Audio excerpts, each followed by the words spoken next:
Hey, you guys, I hope you're all doing well. Just, just to be straight up and honest, I have not watched the Tyree Nichols murder video. I have not seen it. I will not see it. I've read the description from beginning to end about what happened on the video. And many people are saying, well, why did the police stop him? Does it matter why he was stopped? Does it? Because the man was on the ground. They stood him up and they continued with the brutal attack. Many people are like, we need to have, black police officers in our black neighborhoods, and, that would be better for us. Well, look at this. What are we going to say about this, you guys? These are black officers, and I use that term very loosely. I have a problem even calling them officers because it gives them distinction and it gives, this respect that they do not deserve, in my opinion. They are murderers. So let me read this article from Associated Press. An unarmed black man dies after a videotaped beating by police. The officers involved are fired. After a thorough review of the evidence, criminal charges are swiftly filed against the offending officers. Investigation, accountability, and charges. This is often the most black citizens can hope for as the deaths continue. Nationwide, police have killed roughly 3 people per day consistently since 2020, according to academics and advocates for police reform who track such deaths. Tyree Nichols' fatal encounter with police officers in Memphis, Tennessee, recorded in video made public Friday night, is a glaring reminder that efforts to reform policing have failed to prevent more flashpoints in an intractable epidemic of brutality. Nearly 32 years ago,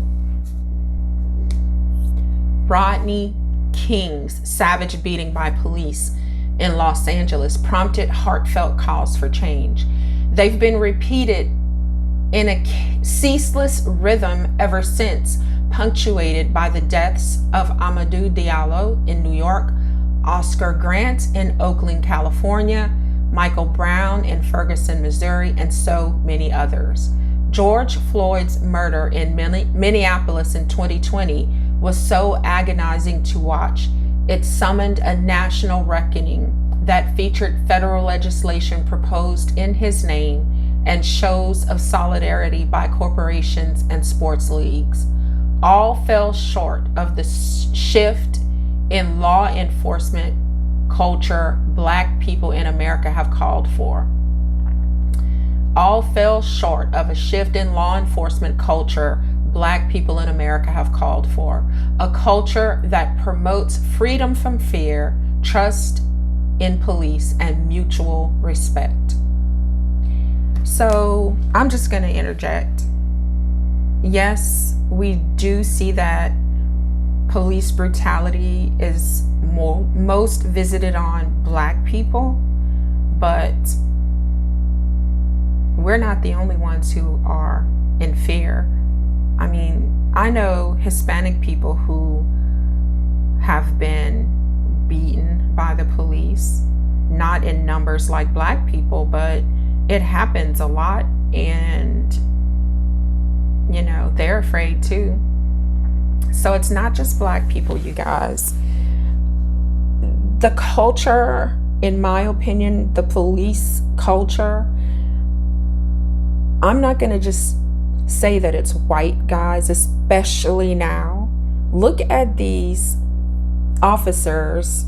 I use the term officer very loosely for these guys because officer invokes respect These guys do not deserve any respect.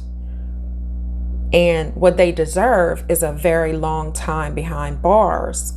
They are murderers. This is all my opinion. I don't care why they stopped him in the first place. What they did was murder him. Back to the article. We need public safety, right? We need law enforcement to combat pervasive crime, said Jason Turner, senior pastor of Mississippi Boulevard Christian Church in Memphis. Also, we don't want the people who are sworn to protect and serve us brutalizing us for a simple traffic stop or any offense. The 5 black officers are now fired and charged with murder and other crimes in the January 10th death of Nichols, a 29-year-old skateboarder, FedEx worker, and father to a 4-year-old boy. Oh, you guys, this is so heavy. I can only imagine what his parents are feeling. Think about his 4-year-old child. He is going to grow up without his father. Do you think that he's going to be in fear of police as he grows older? I would think so, unless something changes. From police brass and the district attorney's office to the White House, officials said Nichols' killing points to a need for bolder reforms that go beyond simply diversifying the ranks, changing use of force rules, and encouraging citizens to file complaints. The world is watching us, Shelby County District Attorney Steve Mulroy said. If there is any silver lining to be drawn from this very dark cloud, it's that perhaps the incident can open a broader conversation about the need for police reform. President Joe Biden joined national civil rights leaders in similar calls to action. To deliver real change, we must have accountability when law enforcement officers violate their oaths, and we need to build lasting trust between law enforcement, the vast majority of whom wear the badge honorably, and the communities they are sworn to serve and protect, the president said. But Memphis, whose 628,000 residents celebrate barbecue and blues music and lament being the place where the Reverend Martin Luther King Jr. was assassinated, has seen this before. The city took steps. Advocates called for a reimagining policing initiative in 2021 and mirrored a set of policy changes reformers want all departments to implement immediately, known as 8 can wait. De-escalation training is now required. Officers are told to limit uses of force, exhaust all alternatives before resorting to deadly force, and report all uses of force. Tennessee also took action. State law now requires officers to intervene to stop abuse and report excessive force by their colleagues. Okay, so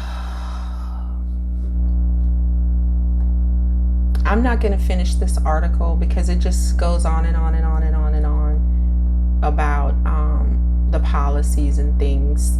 But let's name these guys. I'm not going to put their photos up here because this is not, it's about what they did to this man, Tyre Nichols. The 5 officers charged, and of course they are all black, you guys, to Darius Bean, Demetrius Haley, Desmond Mills Jr., Emmett Martin III, and Justin Smith, were part of the so-called Scorpion Unit. Scorpion stands for Street Crimes Operations to Restore Peace in Our Neighborhoods. Yeah, right, you guys. Right. You are going to restore peace by beating someone to death? I mean, They really behaved like gang members, right? That's what they did. And who is the most dangerous gang ever? Those bad apples in police departments, because they lie for one another, they hide misdeeds for one another. Yeah, they need to go to prison. That's my opinion, and I'm sticking to it. Let me know what you guys think about this in the comments.